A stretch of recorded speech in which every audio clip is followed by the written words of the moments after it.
Okay, so the first kind of problem we're going to talk about are problems where you have to find a break-even point.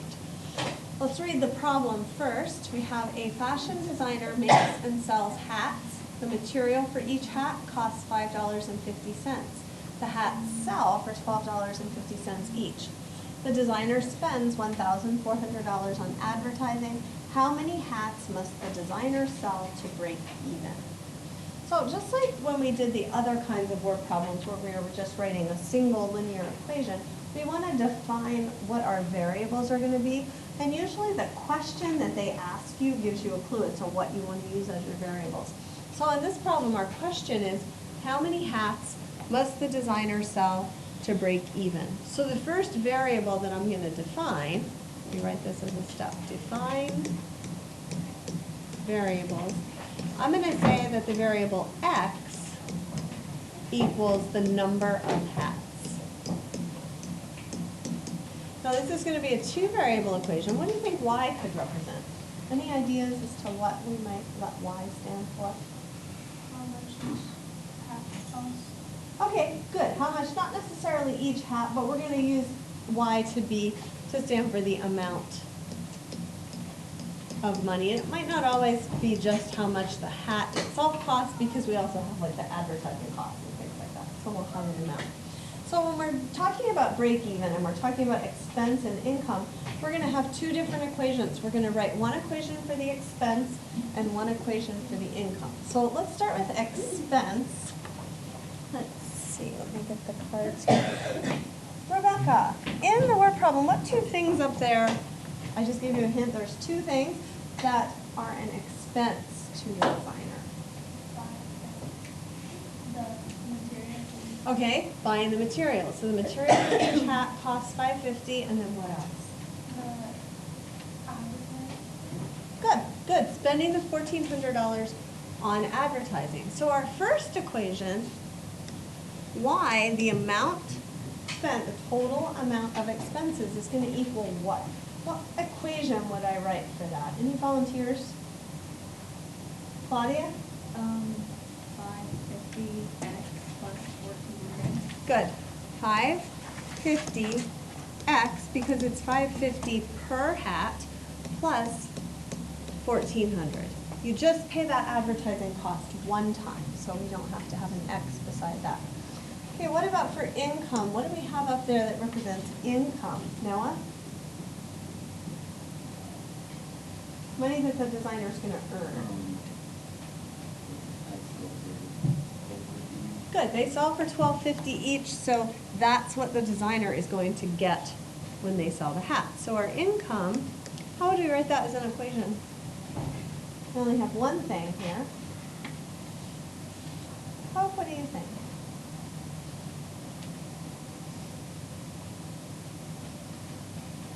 Any volunteers?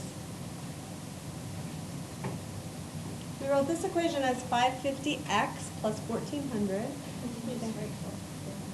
Yeah, just 1250x. So the only income is the income they get from selling each hat, and each hat costs $12.50. Okay, now we have a system of equations. Both equations are already solved for y. So which type of solving would be more practical to use here? Would we use substitution or elimination? Anthony, what do you think? What was the first choice? Substitution or elimination? Substitution. Substitution, good answer. They're both solved for y already, so we know in the second equation y equals 1250x, so we can put that in for y in the other equation. So we end up with 1250x equals 550x plus 1,400. Okay, now I want to bring all the x's to one side. So I'm going to subtract 550x from both sides. And on this side, I end up with 7x equals 1,400. Dividing both sides by 7, I get x equals 200. The question only asks me how many hats must the designer sell to break even, so I actually don't need to go back and find why. If it asked me at what amount would the designer break even, at what amount of income, then I'd have to find why. But since it doesn't ask me that, I'm just gonna stick with X. X represents the number of hats, so I would say the designer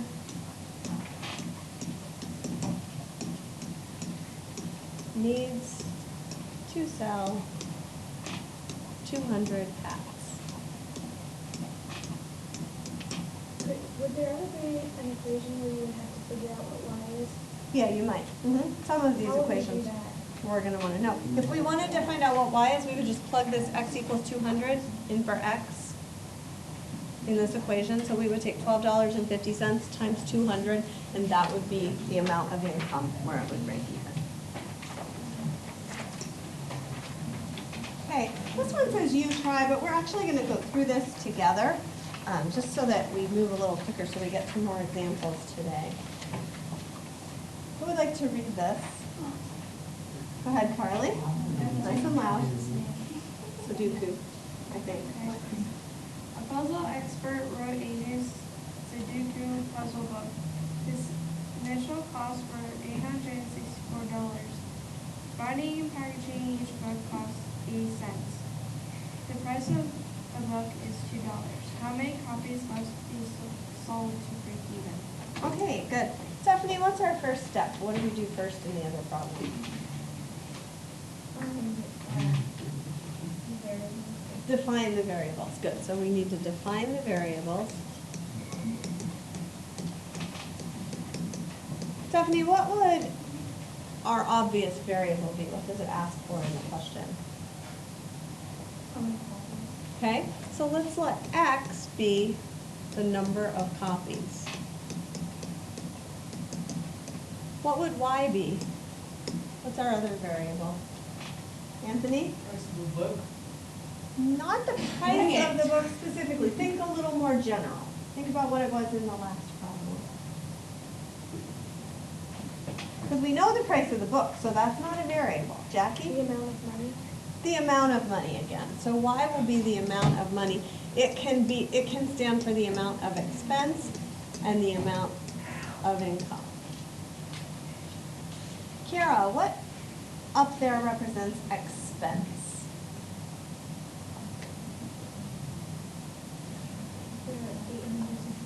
Okay, the 864, because that's his initial cost. Anything else?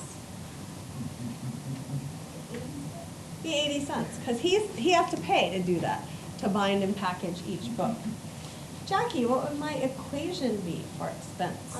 Y equals 80 cents, or 80.80, X plus 864. Good. Okay, then what's my income, Cameron? Or his income?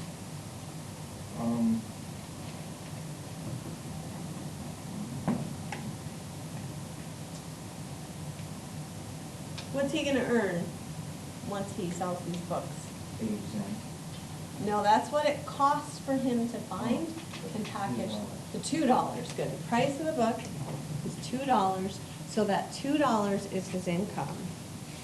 Kyle, what would my equation be for income? Good, just Y equals 2X. Now, since this is a break-even problem, we can look at this another way, rather than even thinking about substitution. When the expense and the income are the same, we've broken even, right? Because we want to kind of reach that 0 point where we've spent or earned as much as we've spent. So we're going to, again, substitute, but what we're doing is just making these parts of the equation equal to one another. So we have 0.80x plus 864. That's our expense, has to equal our income in order to break even. So again, I'm going to move everything to one side. I'm going to move my x's to the right side this time, just so that the x stays positive. So I'm going to subtract 0.8x from each side. I end up with 864 equals 1.2x Dividing both sides by 1.2 gives me x equals 720. Now, what did x represent? Anyone? Number of copies. Yep. So the answer would be that 720 copies must be sold. You should always answer the question of the word problem in a full sentence. Especially if you're doing open-ended questions like on the keystone, you want to answer. Mhm. It's good to write sentences. They're not particular, they're not checking your grammar. But it's nice if you're very careful and you answer things in the same way that they're asked. Okay, any questions about break even? Okay, let's move on to currents, or in this case, wind. First one's wind. Wind or current problem. Who wants to read this one? Me. Anthony, go ahead. A traveler filed from Charlotte. Charlotte. Charlotte? Charlotte. North Carolina to Los Angeles, California. His plane has ground speed of 550 miles per hour. At the same time, another traveler flies from Los Angeles to Charlotte with a plane ground speed of 496 miles per hour. The airspeed of each plane is the same. There is a blowing wind from east to west. What is the airspeed? What is the wind speed? What? That's a complicated problem.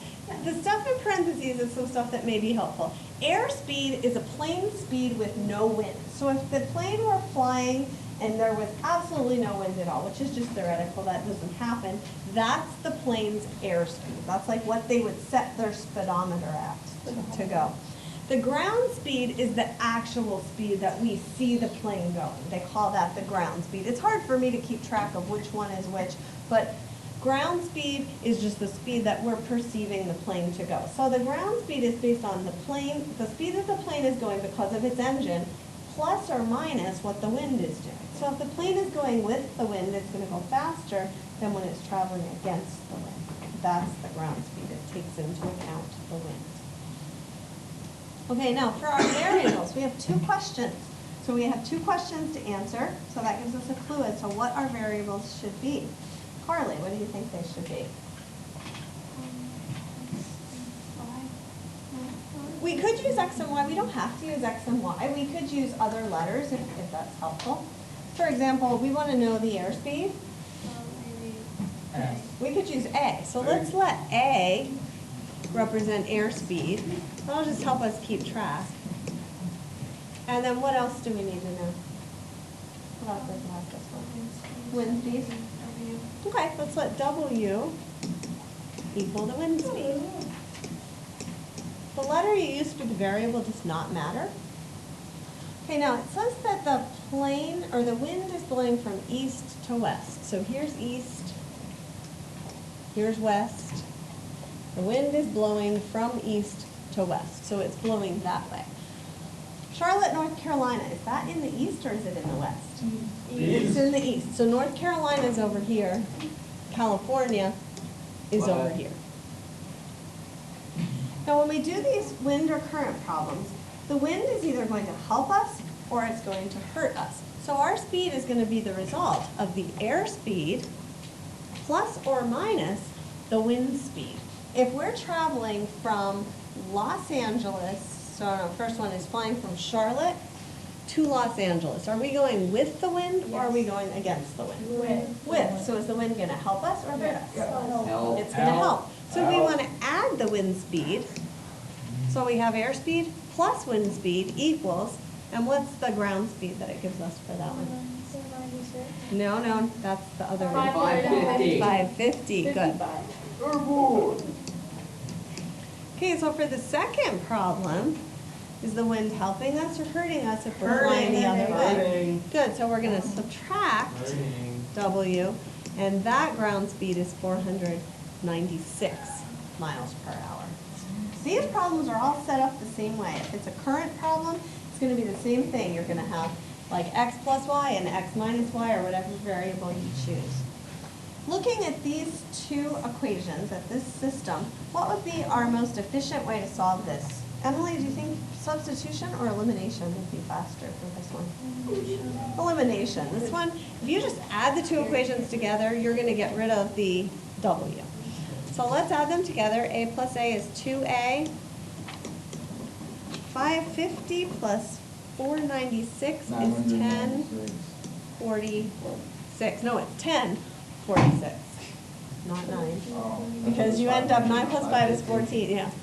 Okay, dividing both sides by 2 gives us A equals 523. So our airspeed is 523. We have to answer both questions. So in this problem, we also want to know the wind speed.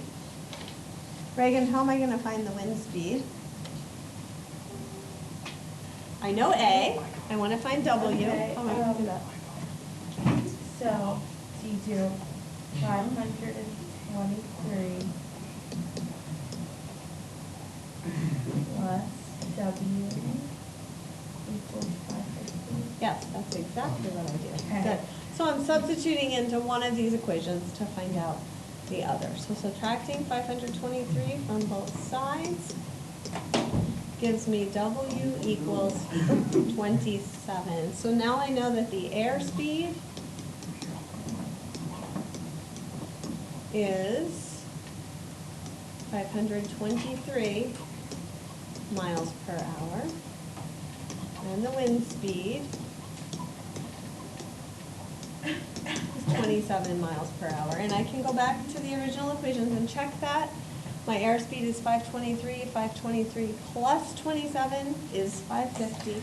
And 523 minus 27 is 496. Okay, any questions about this?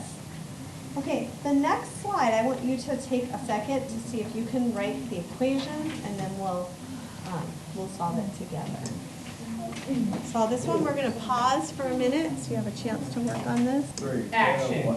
Okay, let's take a look at how we would set this up. So the two questions, we have what would be your rowing speed in still water. So we want to know the speed in still water. Shoot, I messed up. A lot of you used R for that because you did rowing speed, so we'll use R. And then what's the speed of the current is the second question. So the speed of the current, a lot of you used C.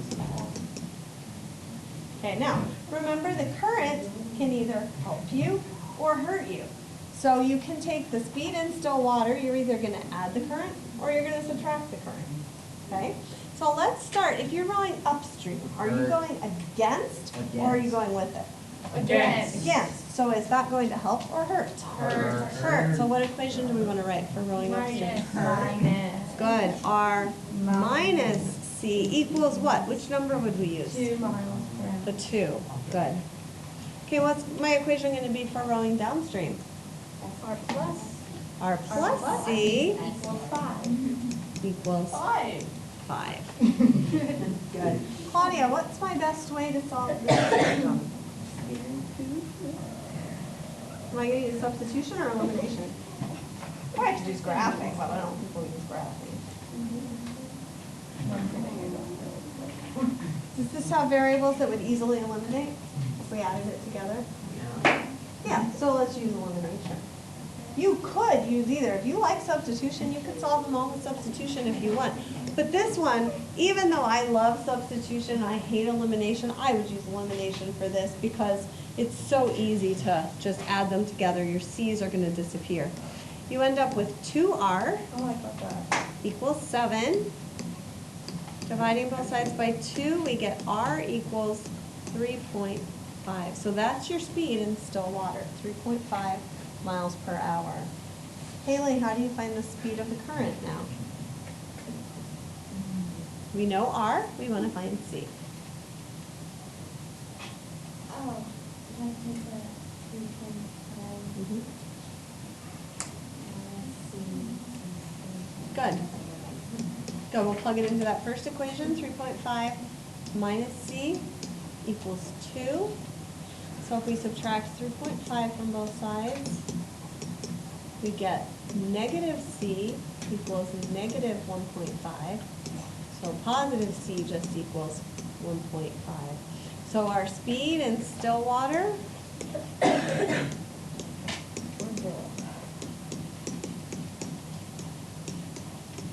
is 3.5 miles per hour. And the speed of the current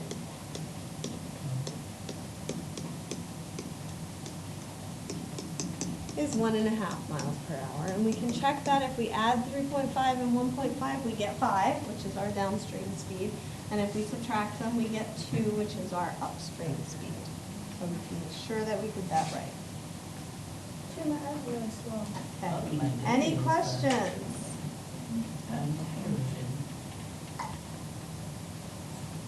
Okay, we're going to be skipping identifying constraints and viable solutions because that's a little harder, I think. We're going to skip all the way to the end where we have the coin problem. Coins. On back page.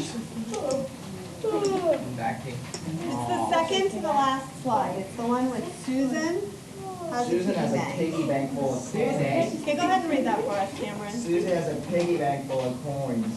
She only puts quarters and dimes in her piggy bank. Value of the coins is $7.40, and there are 35 coins in the bank. How many type coins does she have? Okay, thank you. First, what do we need to do? Every problem, what do we need to do? Define the variables. Good, so let's define our variables.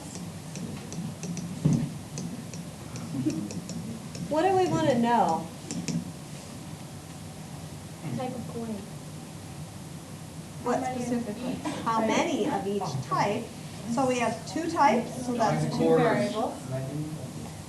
D and Q. I like D and Q. I'm going to go with Dairy Reagan. Queen. We're going to let D stand for the number of dimes. And we're going to let Q stand for the number of quarters. Okay, when you do the coin problems, you're going to have 2 different equations. You're going to have an equation for the number of coins, and then you're going to have another equation for the value of the coins, for the dollar value of them. So first, number of coins. The problem tells us how many coins we have. Rebecca, how many coins do we have? 35. So using our 2 variables and 35, what equation could we write? Very good. D plus Q equals 35. Pardon the interruption, Laura Finner to the office, Laura Finner to the office. First. Now, the problem also tells us how much the value of the coins is. Noah, how much are the coins worth? Good. Now, when we're writing an equation for this, we need to use D and Q and the $7.40. Does anybody have an idea what we might do? Think about the value of the coins, like how much the coins are worth.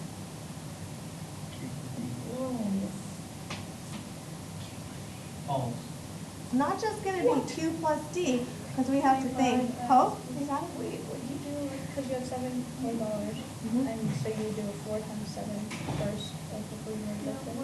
Not quite, not quite. Think about, how much is a quarter worth? 25. 25 cents. How do we write 25 cents? 0.25. So what if we do 0.25 Q? Because however many quarters we have to multiply that times 25 cents, right? What would I put in front of the dimes? 10. 0.10, good. Plus, or just 0.1.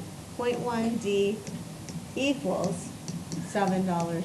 How did you get 0.1 D? Because dimes are worth 10 cents. So we're going to take the number of dimes and multiply that by 10 cents. Make sense?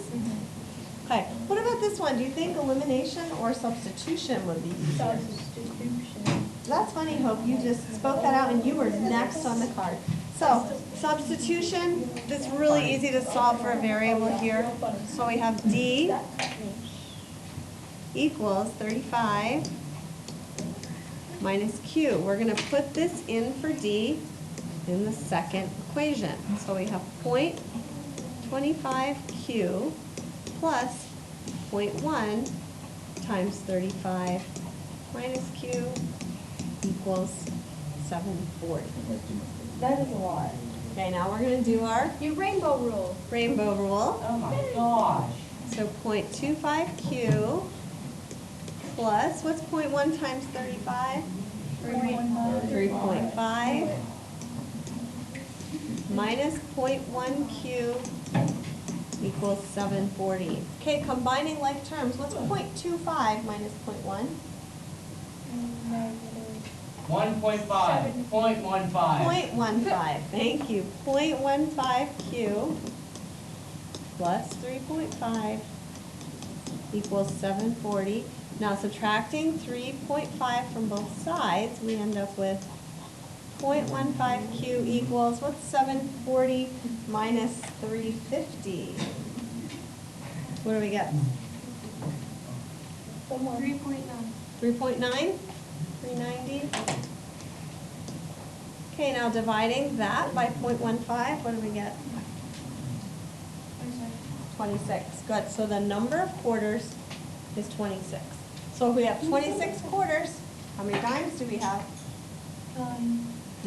Yeah. So we go back to our original equation, dimes plus quarters, which in this case is 26, equals 35. So the number of dimes is 9. So we have, not we have, she has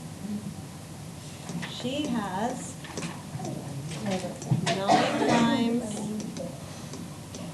and 26 quarters.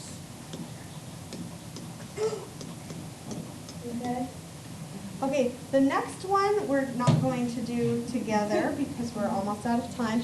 I'm going to give you your assignment, which is only going to be problems like we've done right now. So you're going to do textbook.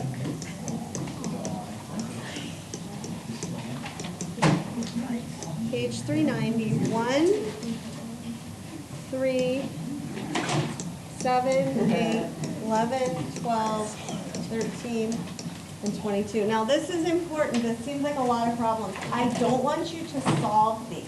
What we're practicing tonight is just writing the equations. So I want you to write a system of equations for each of these problems. Listen up. But don't actually solve them, because if you write the wrong equation, I don't want you to go through all the work of solving them. I just want you to get the equations, we'll compare them, we'll solve some of them in class tomorrow. So we're just doing the equations then? Yes.